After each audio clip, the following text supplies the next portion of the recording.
സത്യം സത്യമായി അരുളിയ തിരുവചനം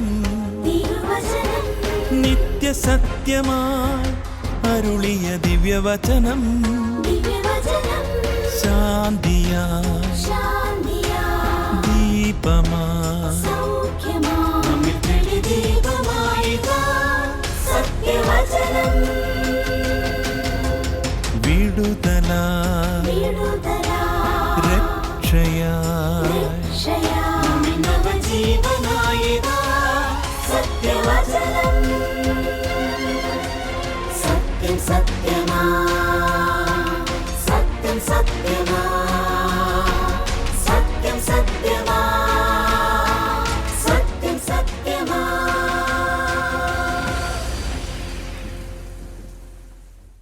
ഇന്ന് ജീവിതസാക്ഷ്യം പരിപാടിയിൽ നമ്മോടൊപ്പമുള്ള പ്രിയ സഹോദരങ്ങളെ നമുക്കൊന്ന് പരിചയപ്പെടാം. എൻ്റെ പേര് ബാലകൃഷ്ണൻ. പാലക്കാട് ജില്ലയിലുള്ള മണ്ണൂർ എന്ന സ്ഥലത്താണ് എൻ്റെ വീട്. എൻ്റെ ഭാര്യ ഉദയകുമാരി, മക്കൾ 2 പേരാണ്. അവർ തിരുവനന്തപുരത്താണ്. ഒരാൾ അധ്യാപകനായിട്ട് ജോലി ചെയ്യുന്നു, മോളെ PG പഠിക്കുകയാണ്. 2 പേരും തിരുവനന്തപുരം അവിടെ വീട് വാടകയ്ക്ക് എടുത്ത് ജോലി ചെയ്യുന്നു. സഹോദരിയുടെ സ്വന്തം സ്ഥലവും ഇവിടെ തന്നെയാണോ?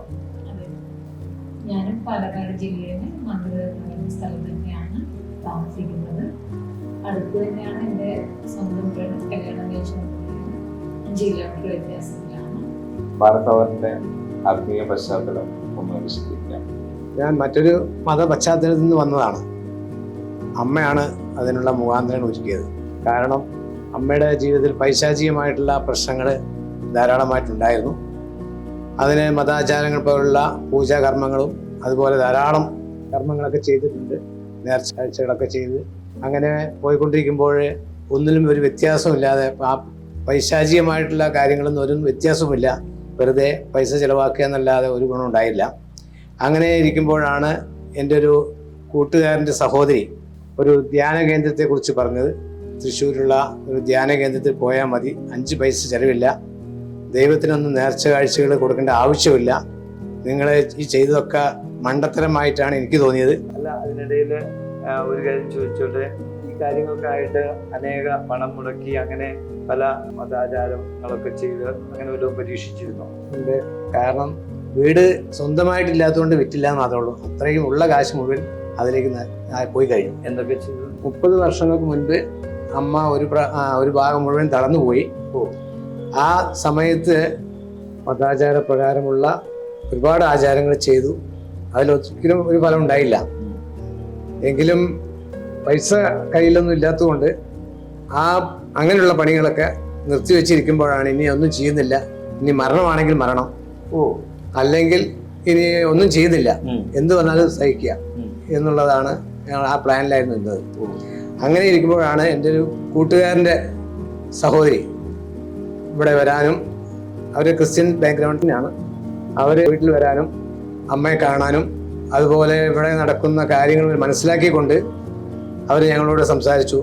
നിങ്ങൾ ഈ ചെയ്യുന്നതൊക്കെ മണ്ടത്തരമാണ്, ഈ ആചാരങ്ങളിലൊന്നുമല്ല ഈ അസുഖങ്ങളും പിശാചികളും ഒക്കെ പോകുന്നത്, ദൈവത്തിന് മാത്രമേ അതിന് കഴിയുള്ളൂ. ആ ദൈവം ആരാണെന്ന് മനസ്സിലാക്കാൻ എനിക്കൊരു സമയം തന്നു കഴിഞ്ഞാൽ ഈ അമ്മയെ കൊണ്ട് ഞാനൊരു ധ്യാന കേന്ദ്രത്തിൽ പോകും. അവിടെ വെച്ച് അമ്മയുടെ ഈ ഭൂതബാധകളൊക്കെ പോകുമെന്നുള്ള ഉറപ്പ് എനിക്കുണ്ട്.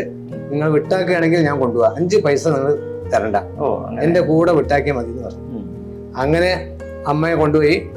കൂടെ അച്ഛനും മദ്യപാനും അതുപോലെ പുകവലിയൊക്കെ ധാരാളം ഉണ്ടായിരുന്നു.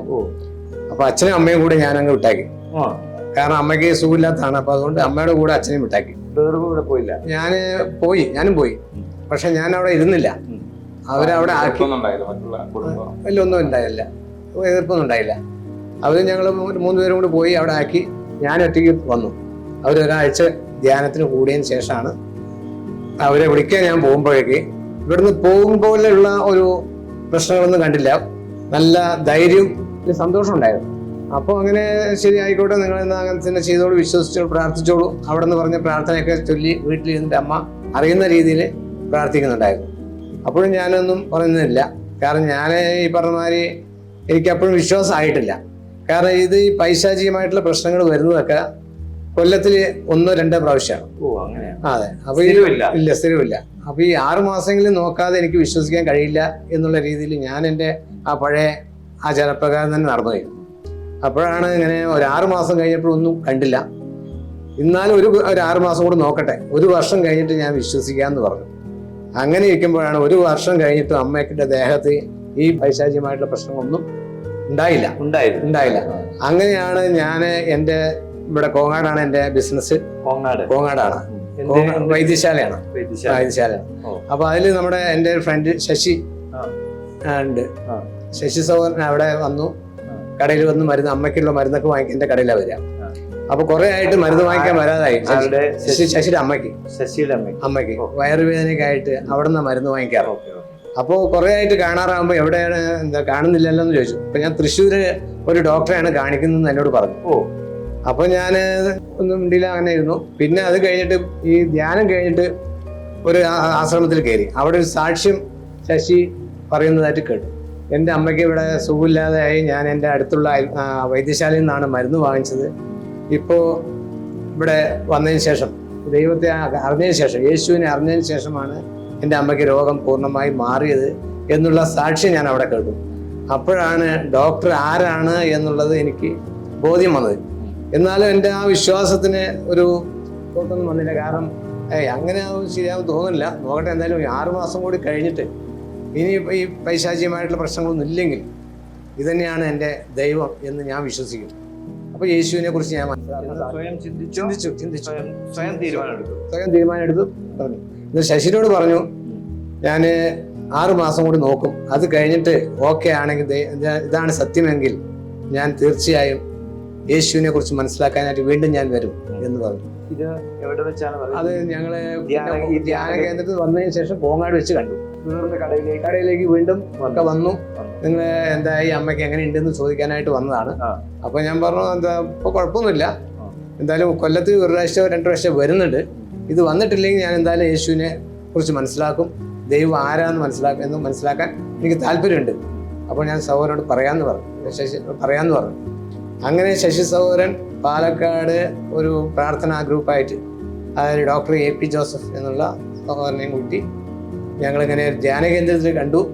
ഇന്ന ആളാണ്, അവരവിടെ വന്നിട്ടുണ്ടായിരുന്നു. അവർക്കിപ്പോൾ ഒരു 6 മാസം കൂടി ടൈം വേണമെന്നാണ് പറയുന്നത്. കാരണം ചോദിച്ചാൽ പൈശാചികമായിട്ടുള്ള പ്രവർത്തനങ്ങൾ കൊല്ലത്തിൽ 2 പ്രാവശ്യമാണ് വരുന്നത്. അപ്പോൾ 6 മാസം ഒന്നും ഉണ്ടായില്ല. ഇനി ഒരു 6 മാസം കൂടി നോക്കിയിട്ട് എനിക്ക് യേശുവിനെ കുറിച്ച് മനസ്സിലാക്കണം എന്നുള്ളത് പറഞ്ഞിട്ടുണ്ടെന്ന് പറഞ്ഞു. അപ്പോൾ ഒന്ന് ഡോക്ടറെയും കൂട്ടി ശശി സഹോദരൻ വീട്ടിലേക്ക് തന്നെ കാണാൻ പോകും. അങ്ങനെ വന്ന് കാര്യങ്ങൾ ആദ്യം സംസാരിച്ചു, സുവിശേഷം ഒന്ന് പറഞ്ഞു, യേശു ആരാണ് എന്താണെന്ന് പറഞ്ഞു. അപ്പോഴും ഞാൻ പറഞ്ഞു, യേശുവിനെ എനിക്കറിയണം, താല്പര്യമുണ്ട്, പക്ഷെ എനിക്ക് വിശ്വസിക്കണമെങ്കിൽ ഒരു 6 മാസത്തെ സമയം എനിക്ക് വേണം. ഇതിൽ ഈ പൈശാചികമായിട്ടുള്ള ശക്തി ഒഴിഞ്ഞെങ്കിൽ എൻ്റെ ദൈവം യേശു ക്രിസ്തു ആണെന്ന് ഞാൻ വിശ്വസിക്കുന്നു. അതുകൊണ്ട് എനിക്ക് വേണ്ടി നിങ്ങൾ പ്രാർത്ഥിച്ചാൽ മതി. ഞാനിപ്പോൾ എൻ്റെ പഴയ ആചാരപ്രകാരം തന്നെ നടക്കുന്നത്. എൻ്റെ വിശ്വാസം അങ്ങനെയാണ്. പൂർണ്ണമായിട്ട് ആവണമെങ്കിൽ എൻ്റെ അമ്മയുടെ ഈ സൗഖ്യം വരണം, സംഭവിച്ച ശേഷം ഉള്ളത് പറഞ്ഞു.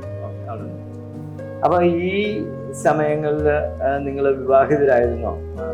പേര് എന്തായിരുന്നു? ഉദയകുമാരി സിസ്റ്റർ. ആ സമയത്ത് നിങ്ങൾ വിവാഹിതരായിരുന്നോ ബ്രദർ? ഈ പറയുന്ന കാലഘട്ടങ്ങളിൽ ഇല്ല. ഇത് അപ്പം നിങ്ങളുടെ വിവാഹത്തിന് മുമ്പുള്ള കാര്യമാണ്. അപ്പം സഹോദരി ഈ വിശ്വാസം സ്വീകരിക്കാൻ കാരണമായത് ഈ വിവാഹത്തിന് ശേഷമാണ്? അല്ല, അതിനു മുൻപേ സ്വീകരിച്ച് രക്ഷയ്ക്ക് പറഞ്ഞിട്ടുണ്ടായിരുന്നു. അത് എങ്ങനെയാണെന്നൊന്ന് പറയാമോ? പറയാം. ഡോക്ടർ AP ജോസഫ് സമയത്ത് വന്നിട്ടുണ്ടായിരുന്നു. എവിടെ? കല്യാണ ആലോചന നടന്നുകൊണ്ടിരിക്കുന്ന സമയത്താണ് AP ജോസഫ് ഡോക്ടർ സാർ വന്നത്, മണ്ണൂര് വന്നത്. അപ്പൊ എൻ്റെ വീട്ടിലേക്ക് ബാലറ്റ് കൂട്ടി കൊണ്ടുവന്നു. എന്നിട്ട് സുവിശേഷം പറയാനായിട്ട് വന്നിട്ടുണ്ടായിരുന്നു. പിന്നെ പരിചയപ്പെടുകയൊക്കെ ചെയ്തിട്ടുണ്ടായിരുന്നു. കല്യാണം ആലോചിച്ച കുട്ടിയാണ് അവരോട് പറഞ്ഞിട്ടുണ്ട്.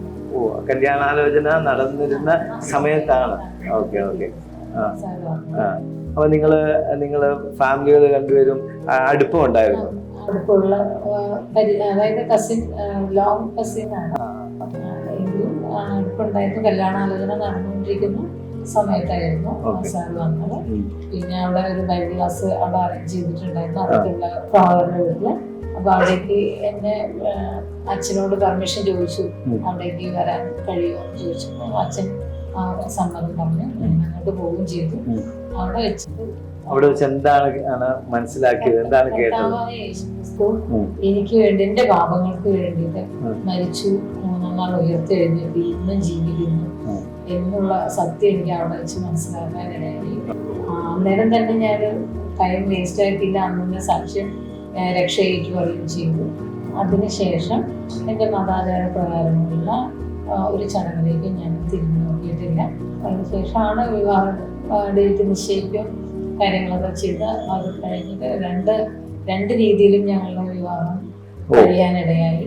അമ്മയുടെ നിർബന്ധം കൊണ്ട് ഞങ്ങളുടെ മതാചാര പ്രകാരമുള്ള ഒരു വിവാഹ ചടങ്ങ് നടന്നു. അതിനുശേഷം പാലക്കാട് സഭയുടെ ആഭിമുഖ്യത്തില് നമ്മുടെ വീട്ടിൽ വെച്ച് തന്നെ അങ്ങനെയുള്ളൊരു ചടങ്ങും ഇപ്പോഴത്തെ വിശ്വാസത്തിന്റെ ഒരു വിവാഹ ചടങ്ങ് നടന്നു. അതിനും ശേഷമാണ് ഞങ്ങൾ സ്നാനപ്പെടുകയൊക്കെ ചെയ്തത്. വീട്ടിൽ എതിർപ്പുകളോ ഒരുപാട് എതിർപ്പുകൾ അതിനുശേഷമാണ് ഈ ഞങ്ങൾ സ്നാനപ്പെട്ടതിന് ശേഷമാണ് നമുക്ക് എതിർപ്പുകളൊക്കെ തുടങ്ങിയത്. കാരണം അവർക്ക് ഇഷ്ടമില്ല അങ്ങനെ പോകുന്നു, എടുക്കുന്നതും ആഴ്ചയിൽ പോകുന്നതൊന്നും ഇഷ്ടമല്ലായിരുന്നു. ചെറുപ്രായത്തില് സൺഡേ സ്കൂളിൽ, അടുത്തുള്ള ഒരു സൺഡേ സ്കൂളിൽ പോകുമായിരുന്നു, കൂട്ടുകാരൊക്കെ പോകുമായിരുന്നു. അവിടെ പാട്ടും പ്രാർത്ഥനയും കാര്യങ്ങളൊക്കെ ആയിരുന്നു ഉണ്ടായിരുന്നത്. അവിടെ വെച്ചിട്ടാണ് ഞാൻ കർത്താവായ യേശുക്രിസ്തുവിനെ കുറിച്ച് ആദ്യമായിട്ട് കേൾക്കാനിടയായത്. എനിക്ക് വിശ്വാസമായിരുന്നു.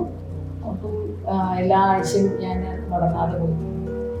സഹോദരി പറഞ്ഞല്ലോ, യേശുക്രിസ്തുവിനെ അറിഞ്ഞു, രക്ഷിതാവായി സ്വീകരിച്ചു.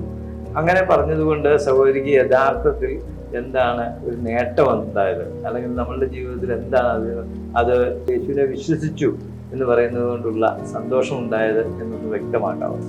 ഞാനൊരു പാപിയാണ് എന്നുള്ള ബോധ്യം എനിക്ക് ഉണ്ടായിരുന്നു. എൻ്റെ പാപങ്ങൾക്ക് വേണ്ടി കർത്താവായ യേശുക്രിസ്തു മരിച്ചു, 3-ാം നാൾ ഉയർത്തെഴുന്നേറ്റു എന്നും ഞാൻ വിശ്വസിച്ചു. ഇനി ഞാൻ ആ പാപത്തിലേക്ക് തിരിഞ്ഞു പോകാതെ എനിക്ക് സ്വർഗത്തിൽ അവകാശിയായി എന്നൊരു ബോധ്യം ഈ വചനത്തിലൂടെ എനിക്ക് ലഭിച്ചു. സുവിശേഷം കേൾക്കാനിടയായപ്പോഴും ആ വചനങ്ങളാണ് എന്നെ സഹായിച്ചത്. യോഹന്നാൻ 1:12 പറയുന്ന പോലെ അവനെ കൈകൊണ്ട് അവന്റെ നാമത്തിൽ വിശ്വസിക്കുന്നവർക്കും ദൈവമക്കളാകുക അവൻ അധികാരം കൊടുത്തു എന്നുള്ള ആ വാക്യം എന്നെ ബലപ്പെടുത്തി. ആ വാക്യത്തിന്റെ അടിസ്ഥാനത്തിൽ സഹോദരിക്ക് സ്വർഗത്തിൽ പോകുമെന്നുള്ള വലിയൊരു ഉറപ്പ് ലഭിച്ചില്ല. തീർച്ചയായും. അന്ന് ഡോക്ടർ സാഹിബ് കണ്ടുമുട്ടി എന്ന് പറഞ്ഞല്ലോ, അതിനുശേഷം പിന്നീട് എന്താണ് സംഭവിച്ചത് അന്ന് വിശദീകരിക്കാം. അതിനുശേഷം അമ്മയ്ക്ക് വളരെ മാറ്റം ഉണ്ടായി. അമ്മയുടെ കാര്യത്തിൽ വളരെ ഒരു വ്യക്തത, അതായത് ഇനി ഉണ്ടാവില്ല എന്നുള്ള ഒരു ധൈര്യം എനിക്ക് വന്നു. ഏകദേശം ഒരു വർഷമായി പോയി. അപ്പോൾ ഏകദേശം വന്നിട്ടില്ല, ഈ പൈശാചികമായിട്ടുള്ള പ്രശ്നങ്ങളൊന്നും ഉണ്ടായിട്ടില്ല. അപ്പോഴും എൻ്റെ മനസ്സിൽ തോന്നി, ദൈവത്തിന് മാത്രമേ ഈ പൈശാചികമായിട്ടുള്ള കാര്യങ്ങൾക്ക് മാറ്റി തരാൻ കഴിയൂ എന്നുള്ള ഒരു വിശ്വാസം എനിക്ക് വന്നപ്പോൾ ഡോക്ടർ എ പി ജോസഫ് സഹോദരൻ എല്ലാ വെള്ളിയാഴ്ചകളിലും ബൈബിൾ ക്ലാസ് എടുക്കാനായിട്ട് എൻ്റെ ഒരു കൂട്ടുകാരൻ്റെ വീട്ടിൽ വന്നിരുന്നു. അപ്പോൾ ഞാൻ അവിടെ പോയി 2-3 ക്ലാസ് കേട്ടു. അതിനുശേഷം എനിക്ക് ഒരു ഉറപ്പ് വന്നു, യേശുക്രിസ്തു ആരാണ് എന്നുള്ള ഒരു ഉറപ്പ് എനിക്ക് കിട്ടി. കാരണം യേശുക്രിസ്തു ദൈവമാണ് എന്നുള്ളത് എനിക്ക് ബോധ്യപ്പെടുത്തി തന്നു ഡോക്ടർ എ പി ജോസഫ്. എന്താ വെച്ചാൽ ബൈബിളിൽ കൂടെ ഓരോ വാക്യങ്ങൾ എടുത്ത് കാണിച്ചു തന്നു. ആ ദൈവം മനുഷ്യനായിട്ടാണ് ഭൂമിയിലേക്ക് വന്നത്. ഒരു വ്യത്യാസവും, എല്ലാവരും പാപം ചെയ്ത് ദൈവദേശത്ത് നഷ്ടപ്പെട്ടവരാണ് മനുഷ്യരെല്ലാവരും. സകല ജാതികളും അങ്ങനെയാണ്, ദൈവത്തെ അറിയാതെ ഇരിക്കുന്നവരാണ്. അപ്പോൾ അങ്ങനെയുള്ള സത്യങ്ങൾ വചനത്തിലൂടെ കുറേ വചനങ്ങൾ എടുത്തു തന്നു. അപ്പോൾ ഞാൻ ചിന്തിച്ചു, കാര്യം ശരിയാണ്, ദൈവത്തിന് മാത്രമേ എല്ലാവരെയും രക്ഷിക്കുവാനായിട്ട് കഴിയൂ. ആ ദൈവത്തെ കാണാൻ കഴിയില്ല. എന്നാൽ ദൈവവചനം പറയുന്നു, ദൈവത്തിൻ്റെ വചനത്തിലൂടെ പറഞ്ഞ് എഴുതി തന്നിട്ടുള്ള വിശ്വാസം, ആ ഒരു ബൈബിൾ പറയുന്ന കാര്യങ്ങളെക്കുറിച്ച് ചിന്തിക്കുമ്പോൾ നമുക്ക് മനസ്സിലാക്കാൻ സാധിക്കും, ദൈവം ഒരുവനേ ഉള്ളൂ. ആ ദൈവത്തെ കാണാൻ മനുഷ്യ കണ്ണുകൾക്ക് കാണാൻ അതീതമാണ്. അതുകൊണ്ട് മനുഷ്യനായിരിക്കുന്ന സകല സൃഷ്ടികൾ, എല്ലാ സൃഷ്ടികളും ദൈവത്തിൻ്റെ സൃഷ്ടിയാണെന്നും ആ സൃഷ്ടികളെ നിന്നും മനുഷ്യർ വ്യത്യസ്തമായി പാപത്തിലേക്ക് പോയി എന്നും ആ പാപത്തിന് പരിഹാരം ചെയ്യുവാനായിട്ടാണ് ദൈവം മനുഷ്യനായിട്ട് ഭൂമിയിൽ വന്ന് അത് കർത്താവായ യേശുക്രിസ്തു ആണ് എന്നുള്ളത് കാര്യം ബോധ്യപ്പെടുത്തി തന്നു. അങ്ങനെ ബൈബിൾ വായിക്കാൻ പറഞ്ഞു. അങ്ങനെ ഞാൻ മത്തായി സുവിശേഷം അതുപോലെ ഉൽപ്പത്തി മുതലൊക്കെ ഓരോരോ ഇടയ്ക്കിടയ്ക്ക് ഓരോ വചനങ്ങളൊക്കെ വായിക്കാൻ വേണ്ടിയിട്ട് ബൈബിൾ തന്നു. ബൈബിൾ വായിച്ച് ഓരോ ദിവസം വായിക്കും. അപ്പോഴൊക്കെ എനിക്ക് ഓരോരോ ഇതിനെ കുറിച്ചുള്ള കൂടുതൽ ധൈര്യത്തിലേക്ക്, വിശ്വാസത്തിലേക്ക് എന്നെ എത്തിച്ചു ആ ബൈബിൾ വചനങ്ങളാണ്. അപ്പോൾ സകലരെയും രക്ഷിക്കാനിരിക്കെ കൊണ്ട് അവന് യേശു എന്ന് പേരിടണമെന്നും അതിൽ കണ്ടു. അപ്പൊ ആ യേശു ആരാണ് എന്നുള്ളത്, ലോകരക്ഷിതാവാണ്, എല്ലാവരും രക്ഷിക്കാനുള്ള ഒരു മനുഷ്യനായിട്ട് ഭൂമിയിൽ വന്നതാണ്, മനുഷ്യർക്ക് മാതൃകയ്ക്ക് വേണ്ടി വന്നതാണ് എന്നുള്ള കാര്യം നമുക്ക് വായിച്ചപ്പോൾ മനസ്സിലായി. രക്ഷിക്കപ്പെടും. അപ്പൊ അങ്ങനെയാണെങ്കിൽ ഈ വിശ്വാസം നിങ്ങൾക്ക് ഉണ്ടെങ്കിൽ നമുക്ക് രക്ഷ ഏറ്റു പറയണം, അതാണ് ബൈബിൾ പറയുന്നതെന്ന് പറഞ്ഞു.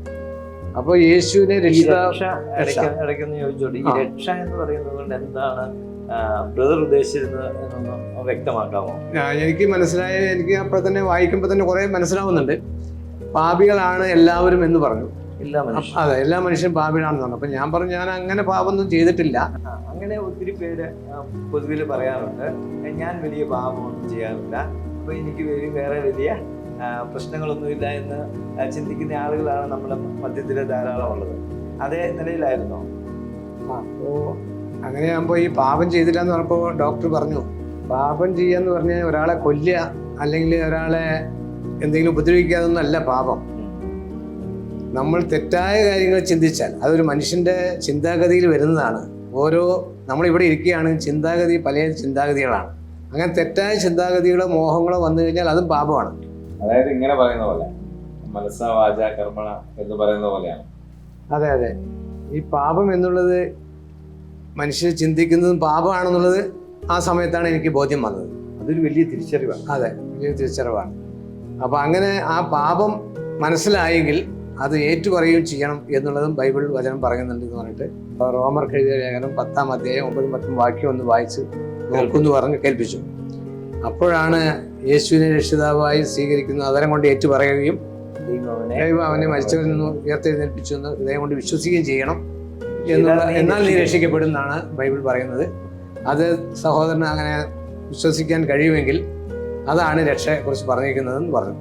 അപ്പോൾ എനിക്ക് തീർച്ചയായും ശരിയാണ്, പറഞ്ഞ കാര്യങ്ങൾ വളരെ വ്യക്തമായി എന്നുള്ള കാര്യം ഞാൻ സഹോദരനോട് പറഞ്ഞു. അപ്പോൾ സഹോദരൻ പറയാൻ പറഞ്ഞു. ഞാൻ വീണ്ടും ആ വാക്യം എടുത്ത് വായിച്ച് പറഞ്ഞു. അപ്പോൾ എനിക്കത് ശരിയാണെന്ന് തോന്നിയതുകൊണ്ട് ഞാൻ പറഞ്ഞതാണ്, അല്ലാതെ എൻ്റെ പറയുന്നത് കേട്ട് പറഞ്ഞതല്ല. എൻ്റെ മനസ്സിൽ ശരിയായിട്ടുള്ള ബോധ്യം വന്നതിന് ശേഷമാണ് ഞാൻ പലപ്പോഴും ചിന്തിച്ചിട്ടാണ് കാര്യങ്ങൾ പറഞ്ഞത്. കാരണം ഈ വാക്യങ്ങൾ എടുത്തു തന്നെങ്കിൽ എനിക്ക് മനസ്സിലാക്കാനായിട്ട് അല്പസമയം എടുത്തു. എന്നിട്ട് കുറേ കാര്യങ്ങൾ വേറെ മറ്റുള്ള സംശയങ്ങളൊക്കെ എല്ലാവരും ചോദിക്കുന്നുണ്ടായിരുന്നു, ബൈബിൾ ക്ലാസ്സിന് വന്നവരൊക്കെ ഉണ്ടായിരുന്നു. അപ്പോൾ അതൊക്കെ ചോദിച്ചിട്ട് അതിൻ്റെ ഇടയിൽ ഞാൻ അവസാനമായിട്ടാണ് ഞാൻ പറഞ്ഞത്, ബ്രദറെ എനിക്ക് സത്യം മനസ്സിലായി, യേശു എൻ്റെ ദൈവമാണെന്ന് ഞാൻ വിശ്വസിക്കുന്നു. എൻ്റെ പാപത്തിൻ്റെ പരിഹാരത്തിനായിട്ടാണ് കർത്താവായ യേശു ക്രിസ്തു ഈ ഭൂമിയിലേക്ക് വന്നത് എന്ന് ഞാൻ വിശ്വസിക്കുന്നു. അത് ഏറ്റുപറയാൻ ഞാൻ ഒരുക്കാണ്, ഞാൻ പറഞ്ഞോട്ടെ എന്ന് ചോദിച്ചു. അങ്ങനെയാണ് ഞാൻ ഈ വാക്യത്തിലെ കാര്യങ്ങളെ ഏറ്റുപറഞ്ഞത്, യേശുവിനെ സ്വന്തം രക്ഷിതാവായി ഏറ്റുപറഞ്ഞു. ഇപ്പോൾ സഹോദരി പറഞ്ഞതുപോലെ തന്നെ ഒരു സ്വർഗം ലഭിക്കുമെന്നും നരകശിക്ഷയിൽ നിന്നുള്ള വിടുതലാണെന്ന് കൂടി മനസ്സിലാക്കിയിരുന്നോ? അതിനെ കുറിച്ചൊന്ന് പറയാമോ? അത് ഞാൻ മനസ്സിലാക്കി. കാരണം ചോദിച്ചാൽ രക്ഷ ഏറ്റുപറഞ്ഞ് രക്ഷിക്കപ്പെടുമ്പോൾ തന്നെ കർത്താവ് തന്റെ ദൈവമകനായിട്ട് അംഗീകരിച്ചു എന്നുള്ളതാണ്. നമ്മൾക്ക് ഈ ദൈവമക്കളായിരിക്കുന്ന പ്രിയപ്പെട്ടവർക്ക് എല്ലാവർക്കും, രക്ഷിക്കപ്പെട്ട എല്ലാവർക്കും ഒരു പ്രത്യാശ തന്നിട്ടുണ്ട്. നമുക്ക് സ്വർഗം ലഭിക്കുമെന്നുള്ളത്, നിത്യജീവൻ അവകാശമാക്കി തീർക്കുന്നുണ്ട് എന്നുള്ളത് ദൈവത്തിന്റെ വചനത്തിലൂടെ കേൾപ്പിച്ചു തന്നിട്ടുണ്ട്. അതും ഞാൻ ചിന്തിച്ചു മനസ്സിലാക്കി. ഇതെല്ലാം കൂടി ഒത്തു നോക്കിയപ്പോഴാണ് യേശു എൻ്റെ ദൈവമാണ് എന്നുള്ള ഉറച്ച വിശ്വാസം എനിക്കുണ്ടായത്. അങ്ങനെ യേശുവിനെ രക്ഷിതാവായി സ്വീകരിച്ച ശേഷം പലപ്പോഴും ആ ദൈവത്തിന്റെ വചനം എപ്പോഴും ഡെയിലി ദിവസവും വായിക്കുകയായിരുന്നു. അങ്ങനെ കൂടുതൽ ഉറപ്പ് വരുത്തിയതിനു ശേഷമാണ് ഞാൻ രംഗത്തിലേക്ക് യേശുവിനെ കുറിച്ച് എനിക്ക് പറയാനായിട്ട് സന്തോഷം ലഭിച്ചു. പിന്നെ നമ്മുടേതായിട്ടുള്ള കൂടെ ഉള്ള ബന്ധുമിത്രാദികളെല്ലാവരും ദൈവത്തെ അറിയുന്നില്ല. അതിനിടയിൽ ഒന്ന് ചോദിച്ചോല്ലേ, അപ്പോൾ ഇങ്ങനെയൊക്കെ മുന്നോട്ട് വന്ന സമയത്ത് നിങ്ങളുടെ രണ്ടുപേരുടെയും കുടുംബങ്ങളിൽ നിന്നുള്ള പ്രതികരണങ്ങളോ അല്ലെങ്കിൽ കുടുംബത്തിലെ അവരുടെ എതിർപ്പുകളോ ബുദ്ധിമുട്ടോ അങ്ങനെ എന്തെങ്കിലും ഉണ്ടായിരുന്നോ ഒന്ന് അറിയാൻ താല്പര്യമുണ്ട്. എതിർപ്പുകളുണ്ടെങ്കിൽ എൻ്റെ അച്ഛൻ്റെ ഭാഗത്തുനിന്ന് അവരുടെ ഭാഗത്തുനിന്ന് അത്ര എതിർപ്പില്ല. കാരണം ചോദിച്ചാൽ അവര് പൊതുവെ നമ്മളായിട്ട് വലിയ ലോഹ്യം കമ്മിയാണ്. അതുകൊണ്ട് ഞാൻ എന്തായാലും വേണ്ടില്ല എന്നുള്ള ഒരു രീതിയായിരുന്നു. വിവാഹം കഴിഞ്ഞ ശേഷം ഇവരുടെ ഭാഗത്തു നിന്ന് എതിർപ്പുണ്ടായിരുന്നു. വൈഫിൻ്റെ വീട്ടുകാർക്കായിട്ടുള്ള എതിർപ്പുണ്ടായിരുന്നു. കാരണം വിശ്വസിച്ചെങ്കിലും യേശുവിനെ രക്ഷിതാവായി സ്വീകരിച്ച് വിശ്വാസം ഉണ്ടെങ്കിലും പുറത്തൊന്നും പോയില്ലായിരുന്നു. അപ്പോൾ ഞാൻ ചോദിക്കും, എന്താ അവളുടെ വിശ്വാസം അവളെ രക്ഷിക്കട്ടെ, അവളുടെ ഇഷ്ടം പോലെ ചെയ്യട്ടെ എന്നുള്ള രീതിയിൽ അങ്ങനെ വീട്ടിൽ ഒതുങ്ങിയിരിക്കുകയായിരുന്നു. പിന്നെ ഞാൻ വിവാഹം കഴിച്ചതിന് ശേഷമാണ് ഞാൻ മീറ്റിങ്ങുകൾക്കും പ്രാർത്ഥനയ്ക്കൊക്കെ പോകുമ്പോൾ അത് ശരിയല്ല എന്നുള്ളൊരു രീതിയിൽ നിലപാടെടുത്തു ഒരു കുടുംബക്കാരുടെ അതെ. അപ്പൊ അതുകൊണ്ട് എങ്ങനെ പോണത് ശരിയല്ല, ഞങ്ങൾ എങ്ങനെ വിചാരിച്ചില്ല എന്നുള്ള രീതിയിലേക്ക് പറഞ്ഞു. അപ്പോഴും അവിടെ സുവിശേഷം പറയാനായിട്ട് ഇടയായി. അപ്പൊ അച്ഛന് സത്യം മനസ്സിലായി, വൈഫിന്റെ അച്ഛന് സത്യം മനസ്സിലായി. വിശ്വസിച്ചാലും അതെ. മറ്റുള്ളവരുടെ കാര്യങ്ങളൊക്കെ അങ്ങനെയൊക്കെ പോകുന്നതായി. വിശ്വാസത്തിലും നമ്മൾ പോയി നിൽക്കുന്ന വിചാരിച്ചിട്ടുണ്ടായിരുന്നു. പിന്നീട് നമുക്ക് തിരിച്ചറിവുണ്ടായത് അങ്ങനെയെല്ലാം നമുക്ക് യഥാർത്ഥ വിശ്വാസം അല്ലെ. അതെ. എനിക്ക് ചോദിക്കാനുള്ള ഒരു ചോദ്യം ഇതാണ്, നിങ്ങൾ ഈ വിശ്വാസത്തിലൊക്കെ വന്നപ്പോൾ നിങ്ങളുടെ കുടുംബക്കാരിൽ നിന്ന് നിങ്ങൾക്ക് തിക്താനുഭവങ്ങൾ ഉണ്ടായോ, അതോ നിങ്ങൾക്ക് അവരോട് അകൽച്ചയോ പ്രയാസങ്ങളോ അങ്ങനെ എന്തെങ്കിലും പ്രയാസമുണ്ടായി മാറി നിൽക്കുവാനോ ഒക്കെ ഇടയായി തീർന്നു? അതിനെക്കുറിച്ച് ഒന്ന് വിശദീകരിക്കാമോ? വിശ്വാസത്തിൽ വന്നതിന് ശേഷം എൻ്റെ സ്വഭാവത്തിൽ വളരെ മാറ്റം വന്നു. കാരണം ആദ്യം എൻ്റെ സ്വഭാവം എന്ന് പറയുന്നത് വളരെ പ്രശ്നം നിറഞ്ഞ സ്വഭാവം തന്നെയായിരുന്നു. കാരണം പശ്ചാത്തലം അങ്ങനെ ആയിരുന്നു. അച്ഛൻ്റെ ഏട്ടനനിയന്മാർ, അതായത് വലിയ ചെറിയച്ഛന്മാരൊക്കെ വളരെ പ്രശ്നത്തിലായിരുന്നു. അത് ഞങ്ങളെ ഒന്നുമില്ലാത്ത ഒരു സാമ്പത്തികമായിട്ടും ഒന്നുമില്ല, അവരൊക്കെ ജോലിക്കാർ, നമ്മൾ ജോലിയില്ലാത്ത അച്ഛൻ. അങ്ങനെയുള്ള ആളെ കാണുമ്പോൾ അയൽപക്കത്തെ ആളെന്നാ പറയുള്ളൂ.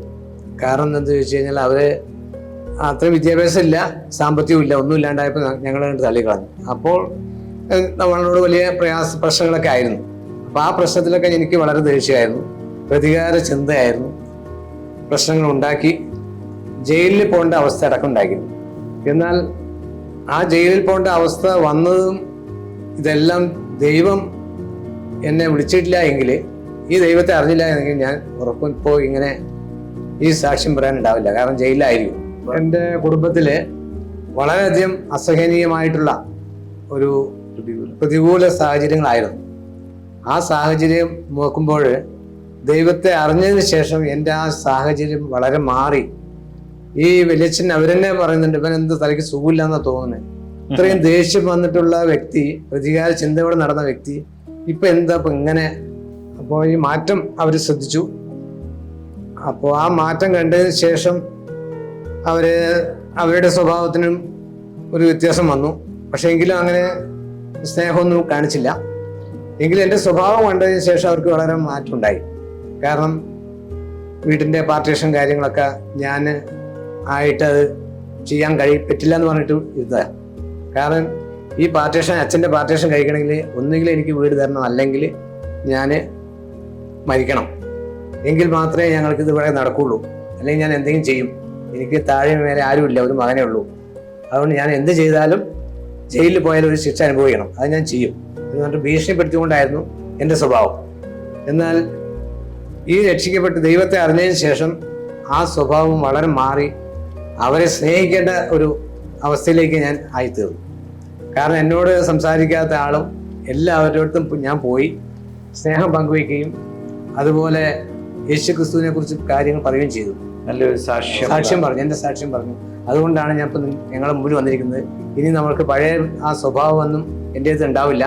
അതുകൊണ്ട് അച്ഛൻ്റെ ഭാഗം എന്താ വെച്ചാൽ പിരിച്ച് ഞങ്ങൾക്കുള്ളത് തന്നോളും, ഞങ്ങൾ സന്തോഷമായിട്ട് ജീവിക്കും. സത്യദൈവത്തെ ഞാൻ അറിഞ്ഞു, ആ ദൈവം എനിക്ക് എല്ലാം തരാൻ തയ്യാറായിട്ട് എന്നെ വിളിച്ചിരിക്കുകയാണ്. അതുകൊണ്ട് ആ സ്നേഹമാണ് ഞങ്ങളോട് പങ്കുവയ്ക്കാൻ വന്നത് എന്ന് പറഞ്ഞു. അപ്പം ലോകത്തിലുള്ള വസ്തുക്കളെക്കാൾ അല്ലെങ്കിൽ മറ്റുള്ള കാര്യങ്ങളെക്കാളൊക്കെ അധികം പ്രിയ സഹോദരൻ കർത്താവിനും കർത്താവിൻ്റെ വചനത്തിനും വില കൊടുത്തു എന്നുള്ള ഒരു നല്ല സാക്ഷ്യമാണ് ഉള്ളത്, അല്ലേ? അതെ. ആ സാക്ഷ്യം എനിക്ക് ശരിയായിട്ടുള്ള മനസ്സിലായത് അവരോട് പങ്കുവെച്ചു. അവരത് ശ്രദ്ധിച്ചില്ല, കാരണം അവരെന്തൊക്കെ പറയുന്നു എന്നുള്ള ഒരു രീതിയിലാണ് എടുത്ത്. പക്ഷെ എങ്കിലും എൻ്റെ പിന്നീടുള്ള ജീവിതം കണ്ട് അവർക്ക് മനസ്സിലായി. യേശു ക്രിസ്തു ഇതിലേക്ക് മാറിയ ശേഷമാണ് എന്തോ നന്നായത് എന്നുള്ളത് ആ ഭാഗത്ത്, ആ ദേശത്ത് തന്നെ കുറെ ആൾക്കാർക്ക് മനസ്സിലായി. അതുകൊണ്ട് അവിടെ പ്രത്യേകമായിട്ടുള്ള എതിർപ്പുകളൊന്നും ഇല്ല. കാരണം അവൻ്റെ ജീവിതം വളരെ മോശമായിരുന്നു. ഇപ്പോൾ യേശു ക്രിസ്തുവിനെ അറിഞ്ഞതിന് ശേഷം അവൻ്റെ ജീവിതം വളരെ നന്നായിരിക്കുന്നു. എല്ലാവരും ബ്രദറിനെ അംഗീകരിക്കാനും തയ്യാറായി. ബഹുമാനിക്കാനും ഒക്കെ ബഹുമാനിക്കാനും ആരംഭിച്ചു. അതെ. അതൊരു നല്ല സാക്ഷ്യമാണ്. ദൈവം സഹായിക്കട്ടെ. ഇപ്പൊ വളരെ സന്തോഷമായിരിക്കും. അപ്പൊ നിങ്ങളും കുടുംബമായി സന്തോഷമായിട്ടിരിക്കുന്നോ? മക്കളും ഈ വിശ്വാസം ഇഷ്ടപ്പെടുന്നുണ്ടോ? അതെ, ഞങ്ങളും കുടുംബമായി സന്തോഷമായിരിക്കുന്നു. മക്കളും ഈ വിശ്വാസത്തിന്റെ പാതയിൽ തന്നെയാണ് ഇപ്പോഴും. അവരുടെ ഭാവി കാര്യങ്ങൾ അവര് ഉദ്ദേശിച്ചിരിക്കുന്ന കർത്താവിന്റെ വേലയ്ക്കായി ഇറങ്ങുക എന്നുള്ളതാണ്. ശരി. കൂടാതെ ഞങ്ങളുടെ ആഗ്രഹവും അത് തന്നെയാണ്. ദൈവം ഞങ്ങൾക്ക് ദാനമായി തന്നിരിക്കുന്ന 2 കുഞ്ഞുങ്ങളാണ്. ദൈവത്തിന് തന്നെ അത് ഏൽപ്പിച്ചിരിക്കുകയാണ്. ദൈവം എന്താണ് അവരിൽ ഉദ്ദേശിക്കുന്നത് അത് നൽകാനാണ് ഞങ്ങൾ ആഗ്രഹിക്കുന്നത്. അത് കാണാൻ വേണ്ടി ഞങ്ങൾ ആഗ്രഹിക്കുന്നുണ്ട്. ഞങ്ങൾ പ്രാർത്ഥിക്കുന്നുമുണ്ട്. ദൈവം ഞങ്ങളെ അനുഗ്രഹിക്കുന്നു. തീർച്ചയായും വിശ്വസിച്ചു. വളരെ നല്ല അനുഗ്രഹീതമായിരിക്കുന്ന വാക്കുകൾ പ്രിയ ബാലൻസോറിൽ നിന്നും സഹോദരിയിൽ നിന്നും കേൾക്കുവാനിടയായി. സത്യസത്യമായ പ്രേക്ഷകർക്ക് നല്ലൊരു ജീവിതാനുഭവം നിങ്ങളിൽ നിന്ന് കേൾക്കുവാനിടയായതിൽ ഞങ്ങൾ നിങ്ങളോട് പ്രത്യേകം നന്ദിയുള്ളവരാണ്. നിങ്ങളുടെ സാക്ഷ്യം വളരെ അനുഗ്രഹീതമാണ്. അനേകർക്ക് പ്രയോജനപ്രദമാകട്ടെ. ഈ കാലത്ത് നിങ്ങളുടെ മക്കളും കർത്താവിൻ്റെ വേലയിലേക്ക് വരുവാൻ ആഗ്രഹിക്കുന്നു എന്ന് കേട്ടതിൽ ഞങ്ങൾ വളരെ സന്തുഷ്ടരാണ്. പ്രിയമുള്ളവരെ, നാം എത്ര അനുഗ്രഹീതമായിരിക്കുന്ന ഒരു ജീവിത സാക്ഷ്യമാണ് കേട്ടത്. പ്രിയ ബാലൻ സഹോദരൻ്റെയും ഉദയ സഹോദരിയുടെയും സാക്ഷ്യം നമ്മൾ കേട്ടുവല്ലോ. വളരെ അനുഗ്രഹീതമായിരിക്കുന്ന സാക്ഷ്യം. അവരുടെ ജീവിതത്തിൻ്റെ വലിയ പ്രതിസന്ധികളുടെ നടുവിൽ കർത്താവായ യേശു ക്രിസ്തുവിനെ കണ്ടുമുട്ടുവാനിടയായി തീർന്നു. ദൈവത്തിൻ്റെ വചനം പറയുന്ന പോലെ മനുഷ്യൻ്റെ വഴികളല്ല യഹോവയുടെ വഴികൾ എന്നത് എത്രയോ യാഥാർത്ഥ്യമാണ് നമ്മൾ വീണ്ടും കാണുകയാണ്. ഈ പ്രിയ കുടുംബത്തെ ദൈവം അനുഗ്രഹിക്കട്ടെ. കർത്താവായ യേശു ക്രിസ്തു കാൽവരിയിലെ കുരിശിൽ മരിച്ചത് പാപിയായിരിക്കുന്ന സകല മനുഷ്യരുടെയും പാപത്തിന്റെ ശിക്ഷയ്ക്ക് പകരമാണ് എന്ന് ഈ പ്രിയപ്പെട്ടവരെ തിരിച്ചറിഞ്ഞു. അവരുടെ ജീവിതത്തിന്റെ വലിയ പ്രതിസന്ധികളുടെ നടുവിലും അമ്മയുടെ രോഗപ്രയാസങ്ങളുടെ നടുവിൽ പൈശാചിക ബന്ധനങ്ങളുടെ നടുവിൽ ഉത്തരമരുളുവാൻ കഴിയുന്ന ഒരേ ഒരാളെ ഉള്ളൂ എന്നുള്ള സത്യം അവർ തിരിച്ചറിഞ്ഞു. കർത്താവായ യേശു ക്രിസ്തു അവൻ മാത്രമാണ് സകലത്തെയും നിയന്ത്രിക്കുന്നവൻ, സകലത്തിൽ നിന്നും വിടുവിക്കുവാൻ കഴിവുള്ളവൻ. ആ കർത്താവായ യേശു ക്രിസ്തു ആ പ്രിയപ്പെട്ടവരുടെ ജീവിതത്തിൽ അത്ഭുതകരമായി ഇടപെട്ടു. അത് കണ്ടു അവരത് വിശ്വസിച്ചു. യേശു ക്രിസ്തുവിന് മഹത്വം കൊടുത്തു. കൂടാതെ അവര് കർത്താവായ യേശു ക്രിസ്തുവിലൂടെ വലിയ സമാധാനം അനുഭവിച്ചു. നിത്യരക്ഷ, സ്വർഗത്തിന് അവകാശികളായി തീർന്നു. നരകശിക്ഷയ്ക്ക് മാത്രം പാത്രീഭൂതരായിരുന്ന എല്ലാ മനുഷ്യർക്കും യേശു ക്രിസ്തുവിലൂടെ രക്ഷയുണ്ട് എന്ന് മനസ്സിലാക്കി തങ്ങളും പാപികളാണെന്ന് പ്രിയപ്പെട്ടവരെ തിരിച്ചറിഞ്ഞു.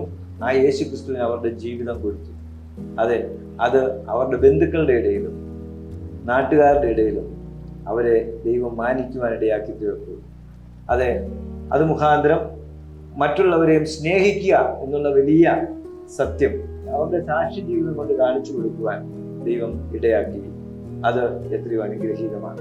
അതുകൊണ്ട് ഈ പ്രിയപ്പെട്ടവരെ ഓർത്ത് നമുക്ക് പ്രത്യേകമായിട്ട് ദൈവത്തിന് നന്ദി പറയാം. ഇവരെ കുടുംബമായിട്ട് ദൈവം അനുഗ്രഹിക്കട്ടെ എന്ന് ആശംസിച്ചുകൊണ്ട് സത്യമായി പ്രേക്ഷകർക്ക് എല്ലാവർക്കും ഞങ്ങളുടെ സ്നേഹ വന്ദനം. സത്യം സത്യമാ, സത്യം സത്യമാ.